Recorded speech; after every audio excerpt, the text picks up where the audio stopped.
आज का विषय है मकर संक्रांति पर राम जी की 14 पत्तल का दान कैसे करें और अध्यापन कैसे करें। देखिए दोस्तों, मकर संक्रांति आने वाली है। मकर संक्रांति पर कुछ नेक नियम लिए जाते हैं। कुछ नियम साल के लिए होते हैं, कुछ 6 महीने के लिए, कुछ 10 दिन के, 15 दिन के या 7 दिन के होते हैं, कुछ नियम 1 दिन के भी होते हैं। मकर संक्रांति पर राम जी की 14 पत्तल का दान कैसे करें। ये मकर संक्रांति का बहुत ही महत्वपूर्ण दान में एक माना जाता है। मकर संक्रांति पर राम जी की पत्तल का नियम लिया जाता है। ये नियम संक्रांति पर लिया जाने वाला बहुत ही महत्वपूर्ण नियम है, जिसमें हमारे हाथ से दान पुण्य करने का मौका मिलता है। पहले हम बात करते हैं इसे कब और कैसे दिया जाता है। राम जी की पत्तल के दान में अलग अलग देवी देवताओं के नाम से 14 पत्तलों का दान दिया जाता है।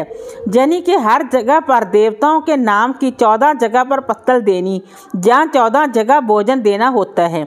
आज हम आपको इस वीडियो में बताएंगे कि 25 ऐसी जगह बताएंगे जहाँ आपने ये पत्तल देनी होती है और उन पत्तलों से क्या क्या दिया जाता है। लेकिन इस सभी पत्तल में ज़रूरी नहीं है कि पूरी 25 पत्तलों का दान करें। जितना संभव हो सकता आप उतना दान कर सकते हैं। उनमें से आप एक साल में कितनी भी पत्तल और कितने भी देवताओं की पत्तल का दान दे सकते हैं। चाहे तो आप महीने के किसी भी बड़े दिन जैसे काशी पूर्णिमा, शिवरात्रि, प्रदोष, अमावस्या को भी दान कर सकते हैं। या फिर आप किसी भी पवित्र नदी तीर्थ स्थल पर जाते तो भी आप दान कर या फिर जब भी आपके पास कोई व्यवस्था हो तब भी आप ये दान दे सकते हैं। जरूरी नहीं ये दान आप एक साल में पूरा करें, जब तक आप चाहें कर सकते हैं। जो भी दान करने जाएं उसे लिखते जाएं ताकि आपसे कोई गलती से भी गलती ना हो। जब भी आप कुछ दान करें तो दक्षिणा अवश्य रखें। ये दान आप मंदिर में, घर में, बड़ों को, ब्राह्मण को, गरीबों को, ज़रूरतमंद को आप दान दे सकते हैं। ये दान आपने 14 जगह पर देना होगा। चाहे आप पत्तल लें, कटोरी लें, थाली लें, डोने लें। चलिए जानते हैं राम जी की पत्तल के इस दान में कौन कौन सी पत्तलों का दान दिया जाता है। मकर संक्रांति पर राम जी की पत्तल कैसे निकालें। सबसे पहली पत्तल भगवान गोविंद जी के नाम से निकाली जाती है। आप 14 कटोरी लें, उसमें आप चाहें तो रेवड़ी मूंगफली भरें, चाहें तो तिल के लड्डू भरें।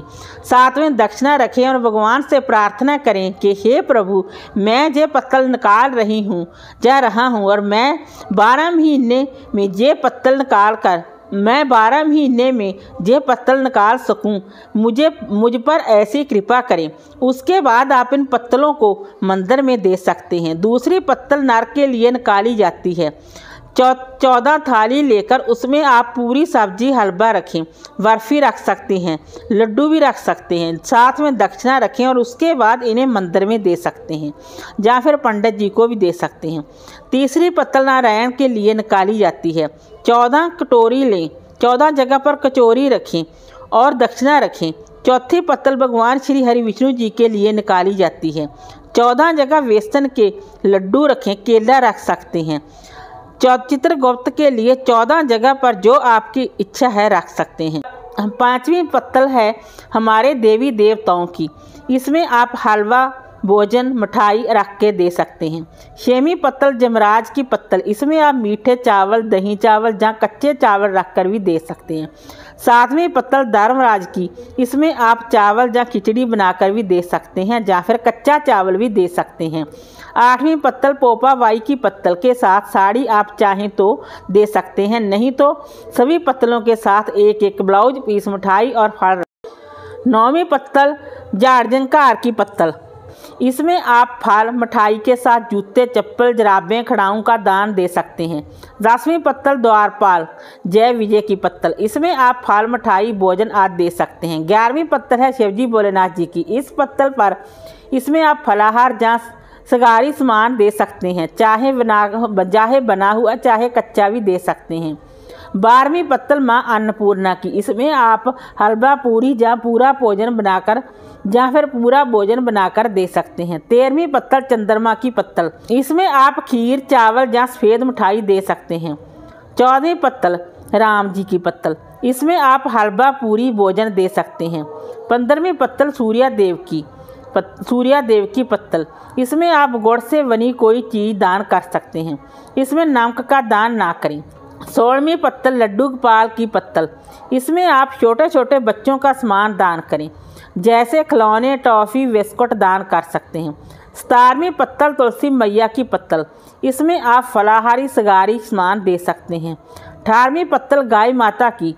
इसमें आप 14 गाय को दान करें या फिर गौशाला में दान करें, जैसे गुड़, रोटी, हरा चारा दें। 19वीं पत्तल, इसमें आप गंगा मैया की पत्तल। जब आप किसी पवित्र नदी किनारे जाएं तो एक पत्तल तो नदी में बहा दें, बाकी पत्तल ज़रूरतमंदों को दे सकते हैं। 20वीं पत्तल कुत्ते के लिए। इसमें आप 14 जगह कुत्ते को बिस्कुट खिलाएं। 21वीं पत्तल चील कौए की पत्तल। इसमें आप मीठे बनाकर दे सकते हैं, मीठे पुए बनाकर दे सकते हैं। 22वीं पत्तल चींटियों की पत्तल। इसमें आप खोपरे को काटकर उसमें आटा भरें और 14 जगह पर दबाएं। 23वीं पत्तल मछली की पत्तल। इसमें आप मछली को आटा डालें। 24वीं पत्तल बुखारी की पत्तल। इसमें आप 14 बुखारी को भोजन कराएं। 25वीं पत्तल है साक्षी गोपाल की पत्तल। ये हमारे साक्षी, हमने जो भी दान किया है, जो श्रद्धा भाव से किया है। इसमें आप 14 जगह या तो ब्राह्मण को भोजन कराएं, या मंदिर में दान करें, या गरीबों को भोजन कराएं, या ज़रूरतमंदों को भोजन कराएं। इस तरह राम जी की 14 पत्तल का दान किया जाता है। अब मैं बात करूंगी राम जी की 14 पत्तल का अध्यापन कैसे करें। राम जी की 14 पत्तल का अध्यापन, जब आपका संकल्प पूरा हो जाए तो आपको मकर संक्रांति पर अध्यापन करना होगा। कोई भी व्रत पूजा करें, या कोई हम संकल्प लें, या फिर कोई नियम उठाएं, उसके पूरा होने के बाद उस नियम का हमें अध्यापन करना होता है, तभी हमें हमारे पूजा का, व्रत का फल मिलता है। राम जी की 14 पत्तल का अध्यापन आप राम जी के मंदिर में जाकर भगवान राम जी के लिए वस्त्र, माँ सीता जी के लिए वस्त्र और लक्ष्मण जी के वस्त्र, भगवान हनुमान जी के वस्त्र लेकर जा तो आप टेलर से बनवा कर दें, या फिर आप घर पर बनाएं। राम जी के मंदिर जाकर इन वस्त्रों को आप उन्हें अर्पित करें। साथ में आप फल, मिठाई, कुछ मीठा, दक्षिणा आप अवश्य रखें। इस तरह आप अपने राम जी के 14 पत्तल का अध्यापन कर सकते हैं। वीडियो अच्छी लगी हो तो लाइक कीजिए, शेयर कीजिए, सब्सक्राइब कीजिए। Thanks for watching this video.